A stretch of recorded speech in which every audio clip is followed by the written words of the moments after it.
Olá, meus irmãos, a paz do Senhor. Estamos aqui mais uma vez reunidos, de volta às nossas quintas-feiras, depois de um período de tempo aí afastado sem gravar com pessoas online, né? Hoje nós estamos aqui de volta. Nós estamos neste trimestre falando sobre a Santíssima Trindade e hoje nós estaremos falando sobre a paternidade divina, Nós já falamos com os irmãos na primeira aula sobre o ministério da Santíssima Trindade, já falamos na segunda aula sobre o Deus Pai, na aula número 3 sobre o Pai enviou o Filho, e agora nesta quarta aula nós estaremos falando um pouco sobre a paternidade divina, uma aula bastante importante também. Espero que vocês aprendam muito, como eu também aprendi nesta aula. Mas vamos lá. Irmãos, quando nós falamos da paternidade divina, nós não nos referimos a uma paternidade universal, automática, que cabe a todos. É lógico que ele vem como pai para todos, mas nem todos o aceitam, não é verdade? Então não é uma paternidade universal, como eu já me referi, automática. Paulo ele afirma que há um só Deus e que esse Deus ele não é distante. Nós já falamos sobre isso com os irmãos. Portanto, chamá-lo de pai traz um destaque assim para um relacionamento, ok? Um relacionamento mesmo. Mas deixa claro também que ele se revela como pai daqueles que estão em Cristo. Então, há necessidade de que nós estejamos em Cristo para poder chamá-lo de pai. E assim, meus irmãos, nós vemos que a presença de Deus na vida dos cristãos, por meio do Espírito Santo, é ativa e eficaz. Portanto, Deus habita em seu povo, guiando, santificando e fortalecendo este povo, ou seja, aqueles que creem verdadeiramente em Cristo, estão se relacionando com Ele. Ok? Esta presença, meus amados, ela é comum à Igreja de Deus. Deve ser e é de fato, meus amados irmãos, a base para a comunhão e para o amor mútuo que nós vivemos nessa relação com a igreja, entre os irmãos. E assim nós vemos que todas as pessoas, elas têm valor diante de Deus, porque Ele age por meio de todos. Portanto, a nossa identidade, meus amados irmãos, ela está no Pai, que é aquele que nos governa. Governa e nos leva para que nós possamos viver em unidade, e não em divisões, como nós vemos muitos casos por aí. Porque a unidade cristã, meus amados, ela nasce do próprio Deus. Porque Deus ele é soberano sobre todos, ele é ativo por meio de todos e é presente em todos. Nós já vimos isso, já aprendemos essas coisas. Isto, meus irmãos, não é apenas sentir Deus, não é só sentir, não é aquela relação emocional que você tem por situações, não, é verdadeiramente uma relação espiritual, é ter dentro de nós a presença transformadora de Deus através do Espírito Santo, que testifica em nosso interior. Nós vemos isso lá em Romanos 8,16, fica muito claro isso. E este relacionamento, esta relação, ela produz em nós o quê? O amor verdadeiro, meus amados. Ela produz em nós o amor verdadeiro, conforme o Pai ensina a cada um de nós através do Filho. Isso nós vemos lá em Gálatas 5:22, que são os frutos do Espírito Santo. E é nessas coisas que nós conhecemos que nós conhecemos, que nós permanecemos nele e ele permanece em nós. Então é vivendo essa comunhão, é vivendo esse amor, é vivendo de fato esse relacionamento que nós percebemos que nós estamos nele e que ele está em nós. Eu repito aqui para os irmãos. E esta certeza, meus amados, ela vem através da nossa fé. Mas não somente através da nossa fé, mas não somente através dela.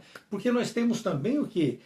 Uma contextualização, nós temos uma verdade histórica muito abundante, meus amados. E ela vem revelada na Escritura, e não somente também na Escritura, mas em vários registros históricos, geográficos, registros arqueológicos. Irmãos, Deus enviou o seu Filho e ele é o Salvador, como nós já temos falado para os irmãos nas outras aulas, nas aulas anteriores, e vamos continuar falando. E ele não é apenas o Salvador de Israel, como alguns pensam, mas ele é o Salvador do mundo, meus amados. A nossa fé se baseia em um testemunho real e não em um mito ou uma fábula. Não é uma mera invenção humana, meus amados. Não é uma invenção humana. A fé cristã é a confiança de um fato revelado que nos leva a uma comunhão contínua com o Pai. Não é apenas falar, é você permanecer nele, é você ter o amor como essência dentro de você, é permanecer em Deus e ser de fato seu filho, é viver no amor e em amor, que isso fique muito claro para os irmãos, é viver no amor e em amor, porque o amor, meus amados, é a maior evidência de uma fé genuína. A fé genuína nos leva a esse amor, meus irmãos. Quem diz, meus irmãos, que conhece a Deus, mas não ama, ele está negando a sua própria natureza, como nos refere lá em 1 João 4, no versículo 8. E aí fica a questão. Eu sempre trago uma questão, né? É difícil de assistir a uma aula comigo, que eu trago sempre uma questão. A questão é, você está buscando e permitindo a ação do Espírito Santo em você para que você possa ter uma mudança verdadeira do seu caráter, uma transformação verdadeira? Você busca, de fato, a relação de filho para com o Pai?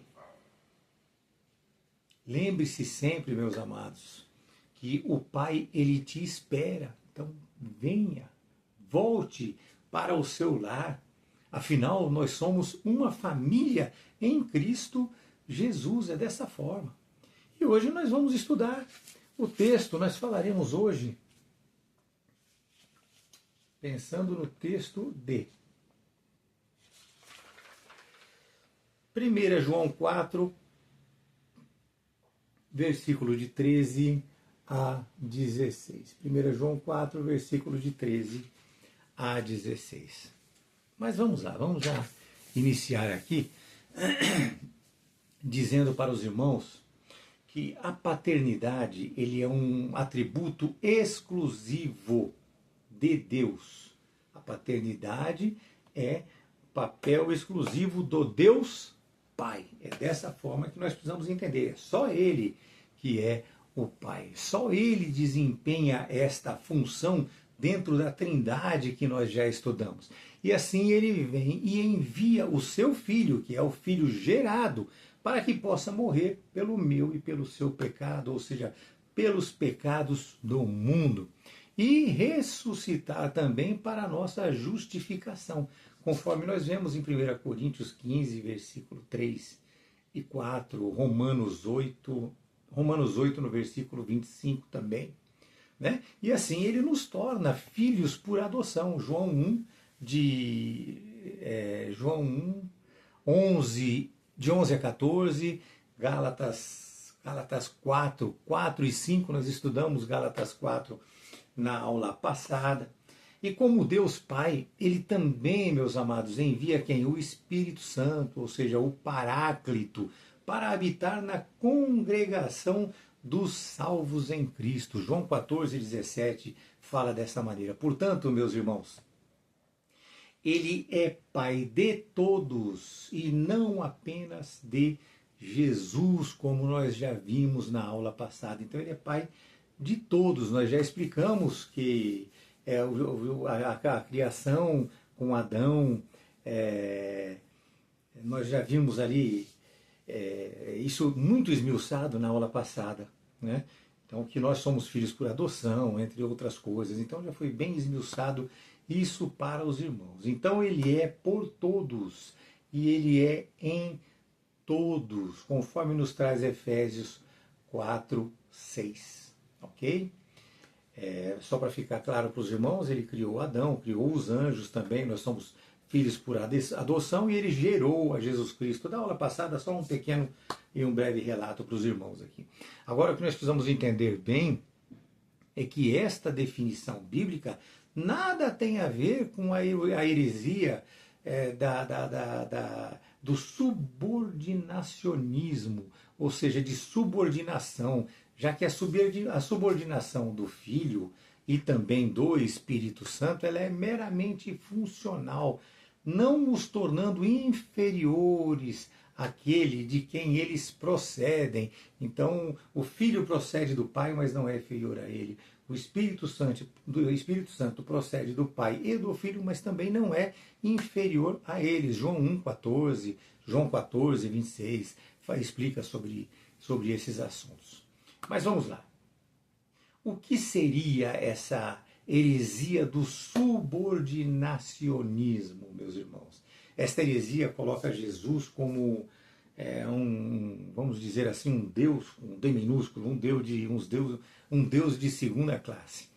Ela teve origem lá na Alexandria, onde floresceu a escola hermenêutica alegorista. Então, vem das alegorias, que é a ideia de se enxergar por trás do texto bíblico outros sentidos que estariam, digamos assim, que estariam escondidos ou tornados alegóricos, como nós já falamos.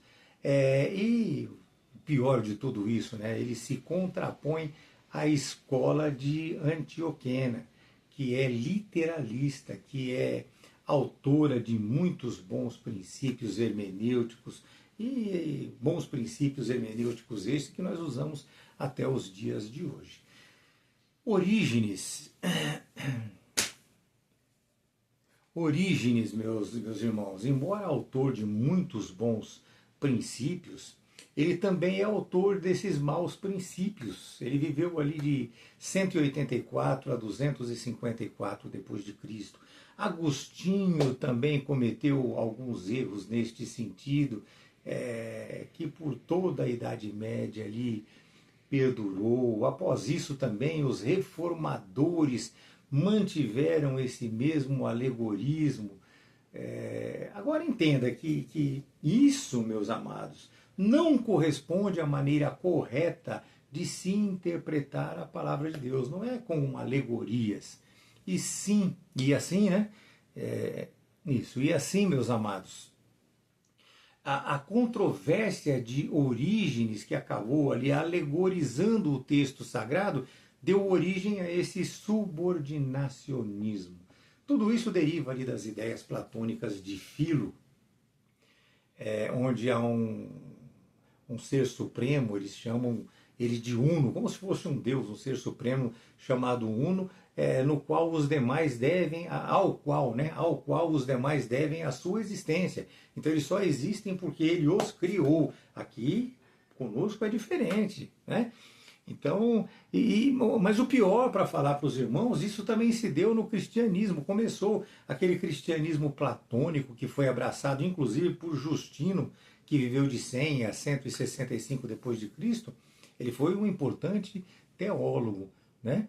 Mas eles também entendiam dessa maneira, entendiam essa subordinação entre pai e filho, né? Então eles entendiam ali Jesus como sendo uma divindade inferior. E hoje, meus irmãos, as testemunhas de Jeová são os principais representantes destes movimentos, né? Ou deste movimento. Agora, biblicamente falando, meus amados, a unidade de Deus é uma unidade plural. Nós já demos essa aula para os irmãos, nós já falamos em aulas anteriores. Então, a unidade de Deus, um único Deus, mas existe uma pluralidade nele. Portanto, Deus ele é único e se apresenta através da Trindade, através do Pai, do Filho e do Espírito Santo. Qualquer outro Deus é falso. Nós já estudamos a Trindade na nossa primeira aula. Então já ficou muito claro para os irmãos. Espero que tenham entendido. Qualquer dúvidas podem me perguntar pela internet, pelo WhatsApp, pelo YouTube mesmo, nós esclarecemos. Entenda, meus amados, que o fato de Jesus voluntariamente se humilhar ao se fazer homem, conforme nos diz Filipenses 2,5, ele não fez aquilo se subordinando a uma determinação, não. Ele o fez a fim de consumar a obra que o Pai lhe outorgara a fazer. João 17, 4 e 5 fala sobre isso. 19 e 30 também fala sobre isso. Isso não fez dele um Deus inferior, conforme nós vemos lá em João 1:1. Né? Em princípio era a palavra, e a palavra estava com Deus, e a palavra era Deus. Isso fica muito claro, meus amados. Portanto, Jesus, ele é desde sempre, ou seja, desde a eternidade, ele foi o Filho de Deus. E Deus sempre foi o Pai Celestial. Não fiquem com dúvidas a respeito disso. Jesus, ele é o Cordeiro, como diz a palavra de Deus, que foi morto desde a fundação do mundo. Não é verdade? É desta maneira, vocês lembram disso? Está na Escritura Sagrada. Quando Jesus encarnou, ele se tornou, portanto, filho do homem, como nós falamos na aula passada. Pessoas entendem que ele se tornou ali Deus depois disso. Não, ele se tornou ali filho do homem, meus amados. O título Filho de Deus simplesmente aponta para a especial posição que ele sempre teve dentro da eternidade. Dentro da deidade trina. Meus irmãos, veja que Deus nunca foi visto por ninguém. Entendam isso. Deus ele nunca foi visto por ninguém, mas o seu Filho unigênito o revelou, conforme deixa claro João 1,18. Mas como seria isto? O Filho ser igual com o Pai, igual ao Pai, se ele foi gerado pelo Pai? Como é que nós podemos entender isso? Nós temos uma ideia, meus amados, diferente sobre a criação, a de que em natureza nós somos diferentes, ou seja, somos de outra geração.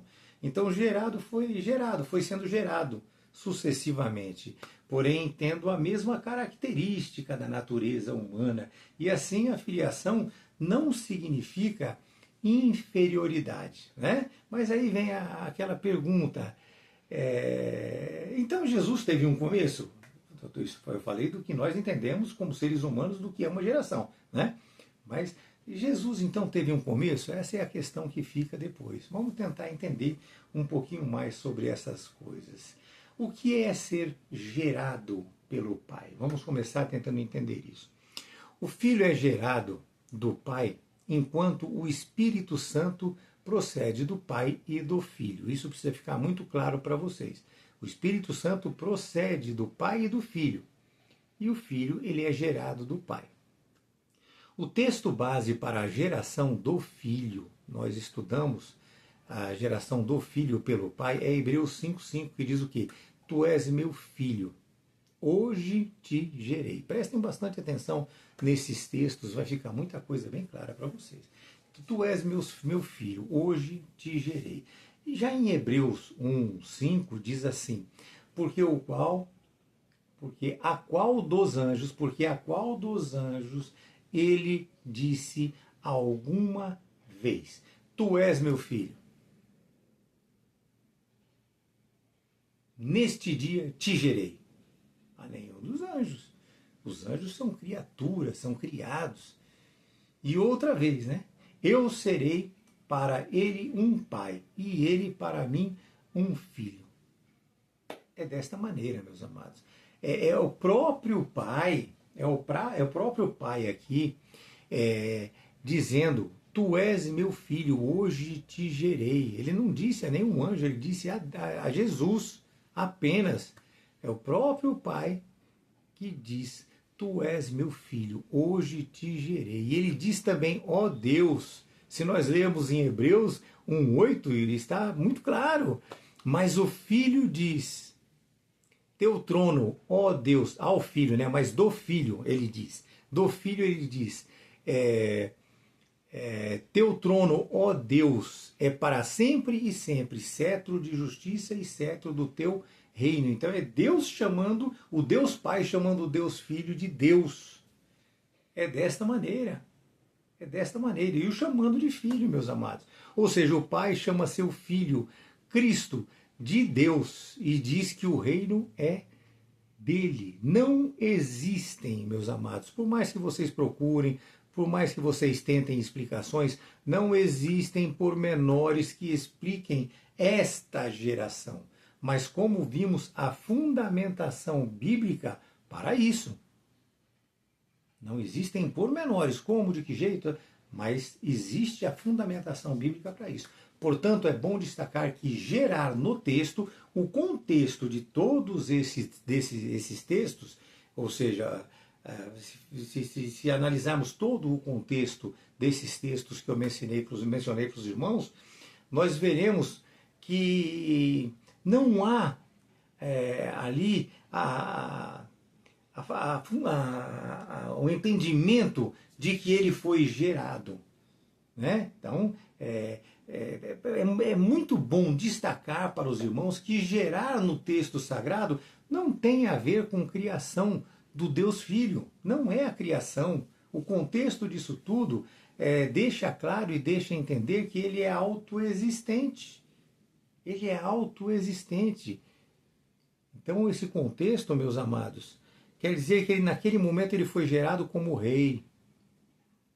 Né? Ele foi estabelecido ali como rei de Israel. É dessa maneira, ele foi estabelecido como rei de Israel. Salmos 2, versículos 6 e 8, traz a profecia que diz o quê? Contudo pus,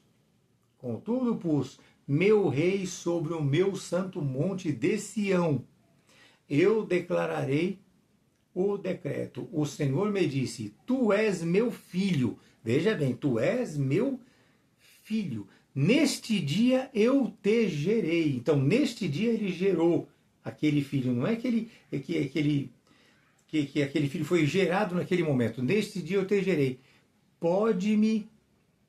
Pede-me e eu te darei os pagãos por herança e as partes extremas da terra por tua possessão. Então ele estava gerando ali o rei, que iria coordenar todas essas coisas, e não criando ou gerando naquele momento um filho, como muitos querem dizer. Percebemos então, agora vai ficar mais claro para os irmãos, que aqui, isto posto, eu consigo contextualizar para os irmãos que eu já formalizei o meu pensamento. Percebemos então nesse contexto, no contexto desse versículo, que o verbo gerar nada tem a ver com a criação, mas sim com a escolha do Filho de Deus como rei e na posição de domínio, na posição de governo, porque Jesus, ele é o herdeiro do trono davídico. Ok, amados? Entenderam agora? Ele é o herdeiro do trono davídico. Ele é a raiz de Davi. Neste texto, Deus diz assim: hoje eu te coloco como rei. Referindo-se a quem? A Israel. É o contexto desse salmo que nós estamos analisando nesse momento aqui, Salmo 2. Ok? E esta é uma profecia sobre a obra redentora do Filho, que culminará lá no milênio, muito para frente ainda. E com isto fica certo que os filhos de Deus, né? Desculpa, com isso fica certo que o Filho de Deus é o Deus de Israel. É o Deus de Israel. E além dos textos já mencionados, Paulo também ali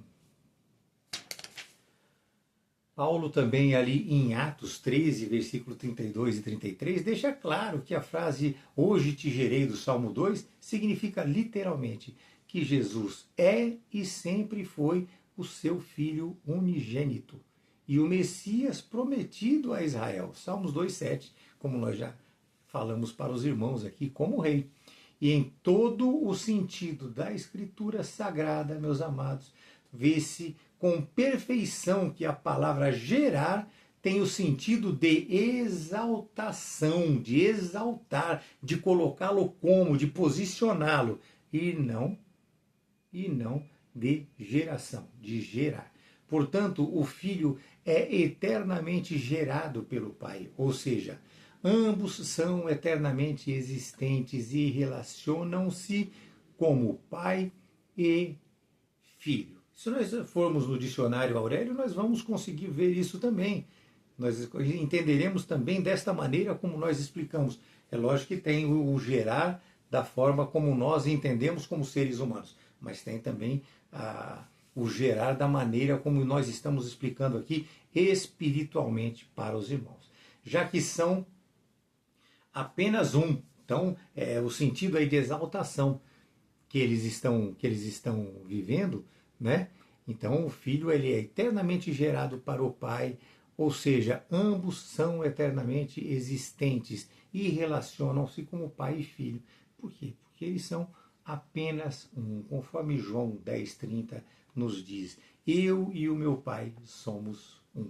Então é desta forma. Portanto, ele é gerado e não feito ou criado. Ambos têm uma única, uma só substância, que nós já estudamos também, homousios. Portanto, o Filho é igual com o Pai. Não é igual ao Pai. Igual ao Pai é assim, eu tenho meu filho, ele é igual a mim. Agora, igual com o Pai é estar interpenetrado, aquela pericorese que nós falamos para os irmãos.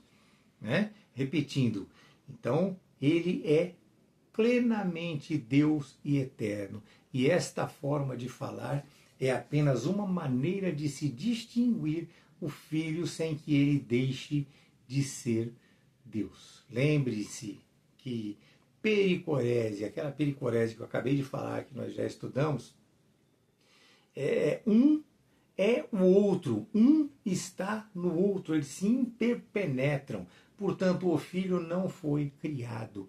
Esta geração quer dizer comunicação do próprio Pai ao seu Filho, não sendo, portanto, um começo de existência, mas sim a eterna relação com o Pai.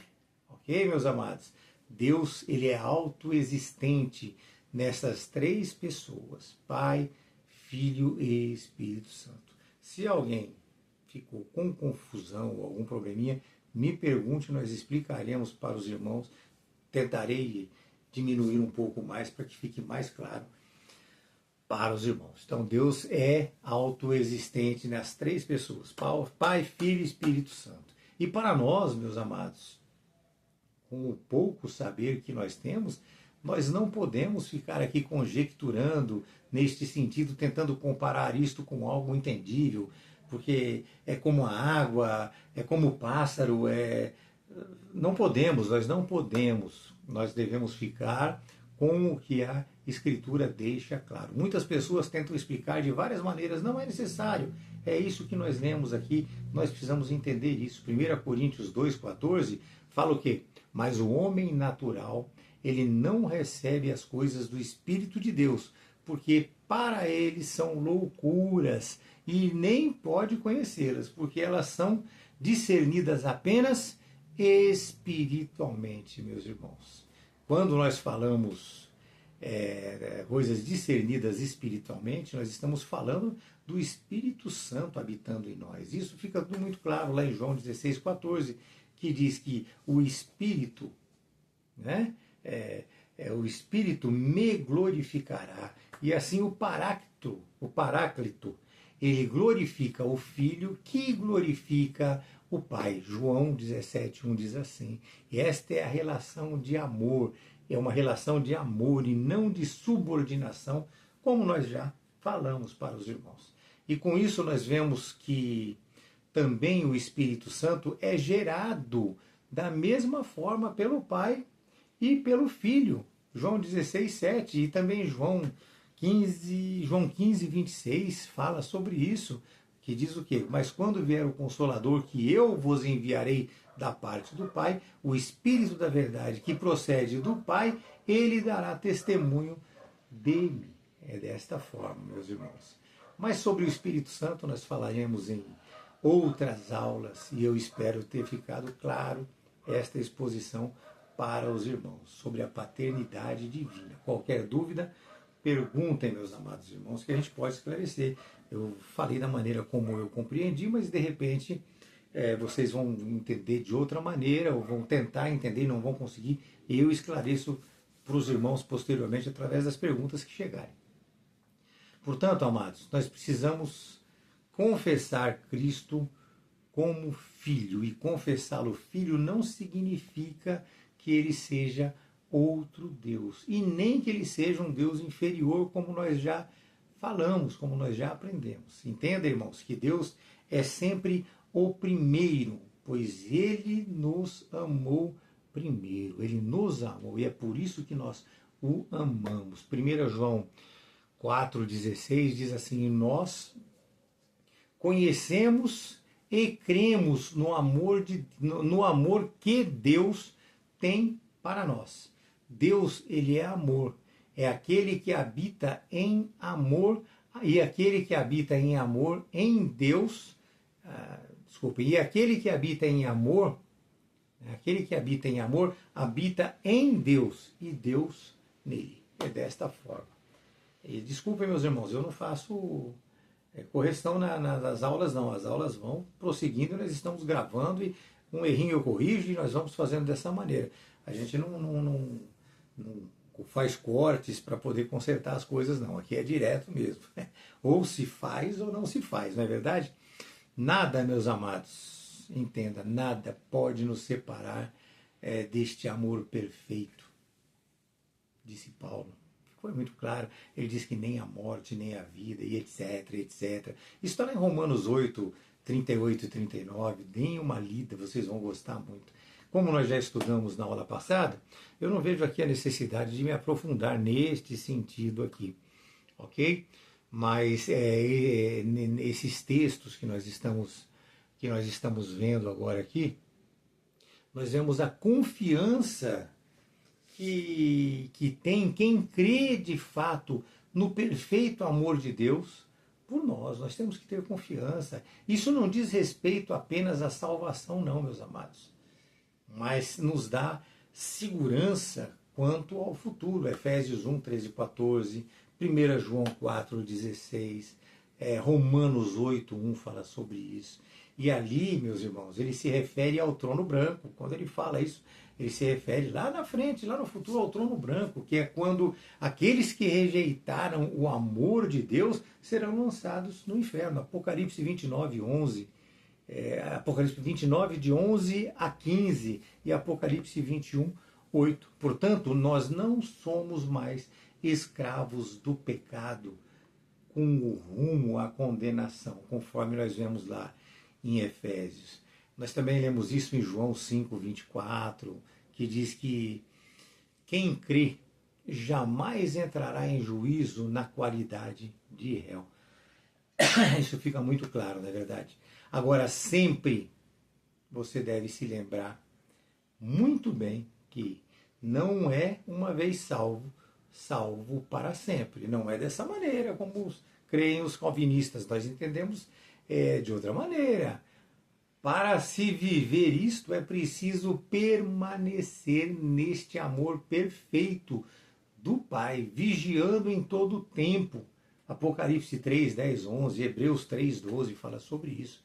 Entenda que o amor derramado por Deus, ele é perfeito e precisa frutificar, ele precisa amadurecer no meu interior, no seu interior. Nós precisamos entender, portanto, que o amor de Deus, ele está derramado em nosso coração.